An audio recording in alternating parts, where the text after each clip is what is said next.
여전히 어려운 상황이 계속되고 있고 또 뜻하지 않는 또 바라지 않는 상황이 우리에게 찾아왔지만 그럼에도 불구하고 하나님의 말씀을 붙들고 예배하며 나를 그리고 우리 공동체를 지켜주시는 하나님을 신뢰하는 저와 여러분이 되었으면 좋겠습니다.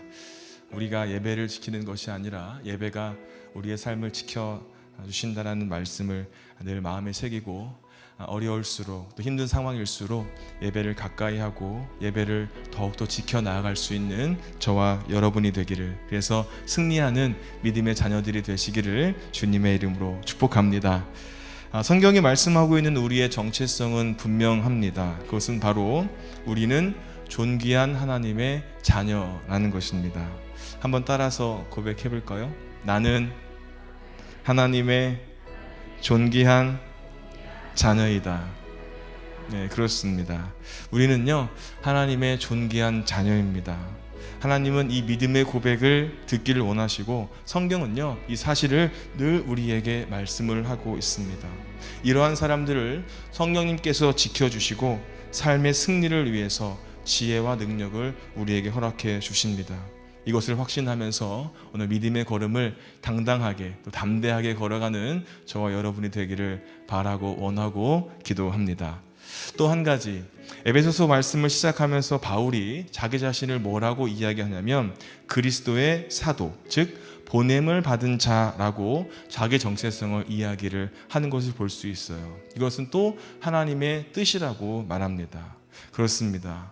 오늘 저와 여러분은요, 바울의 고백처럼 그냥 우연히 아무렇게나 이 세상에 존재하는 사람이 아니라 하나님의 거룩하고 분명한 뜻을 가진 하나님의 보냄을 받은 사람들이라는 겁니다.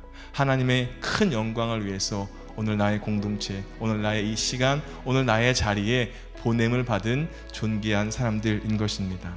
그런데 이러한 사람들은 이 땅에서 어떻게 살아야 될까요? 사도 바울은 에베소서 1장 2절 말씀에서 이렇게 이야기를 해요. 에베소에 있는 신실한 자들이라고 말합니다. 당시 에베소는요, 세계적인 상업 도시였고 무역 도시, 그리고 각종 문화들이 섞여 있는 문화 도시였습니다. 뿐만 아니라 다양한 우상들이 많이 모여 있던 곳이었고 성적으로도 굉장히 많이 타락했던 도시였습니다. 오늘날 우리가 살아가는 시대에도 전혀 다를 바가 없습니다. 최근 사회에서 지적하고 비판하는 일부 교회들, 그리고 교회의 지도자들, 그리고 올바르지 않은 기독교인들의 모습에서 이 신실한 모습을 찾아볼 수가 없습니다. 그런데 에베소에서 살아가는 성도들은 신실한 자들이었다고 성경은 우리에게 분명히 말씀하고 있습니다. 그리고 오늘 이 말씀을 바라보는, 그리고 이 땅을 살아가는 우리에게 신실하게, 즉 믿음직스럽고 정직하게 살아가라고 우리에게 말씀하고 있습니다. 어쩔 수 없다고 그냥 환경에 순응하면서 세상 사람들과 섞여져서 그저 아무렇게나 살아가는 것이 아니라 하나님의 자녀로서, 하나님의 보냄을 받은 사람으로서 이 땅에서 신실하게 살아가는 제가 되고 여러분이 되었으면 좋겠습니다. 사랑하는 여러분, 여러분은요, 하나님의 보냄을 받은 하나님의 신실한 사람들입니다. 거룩한 하나님의 자녀입니다. 하나님이 함께 하시는 구별된 하나님의 사람들입니다.